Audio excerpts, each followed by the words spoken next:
एक मोठी बातमी समोर येते। पुणे प्रकरणात 6 सदस्य शासकीय समिती गठीत झाल्याची महत्त्वाची माहिती समोर येते। अतिरिक्त मुख्य सचिवांच्या अध्यक्षतेखाली या समितीचं गठन करण्यात आले। अतिरिक्त मुख्य सचिव विकास खासगी समिती तपास करणार असल्याची माहिती। या प्रकरणी अनियमितता झाली का याचा देखील तपास करण्यात येईल। अनियमितता झाली असेल तर संबंधितांवर जबाबदारी निश्चित होणार आहे। जमीन स्थितीवर आणण्यासाठी खरतर समिती उपाययोजना सुचवेल। एका महिन्यात अहवाल सादर करण्याचे आदेश आहेत। या संदर्भात सविस्तर माहिती जाणून घेऊयात। आपले प्रतिनिधी चेतन ननावरे आपल्या सोबत जोडले जात आहेत। चेतन, काय सविस्तर माहिती?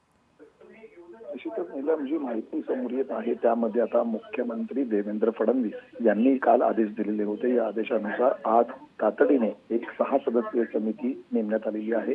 अतिरिक्त मुख्य सचिव विकास खारगे यांच्या अंतर्गत ही समिती आता या प्रकरणाचा संपूर्ण तपास करणार आहे। या प्रकरणामध्ये कुठलीही अनियमितता आहे का, या अनियमिततेमध्ये जर झाली असेल तर त्याच्यामध्ये कुठले कुठले अधिकारी दोषी होते त्यांच्यावरती जबाबदारी निश्चित केली जाईल आणि जी विकली गेलेली जमीन आहे ती पुन्हा शासनाच्या ताब्यात घेण्यासाठीच्या उपाययोजना आहेत ती समिती सुचवणार आहे।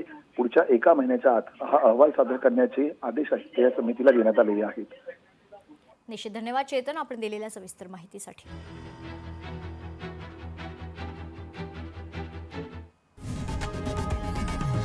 लोकशाही मराठी ऐका, पहा, जागरूक रहा।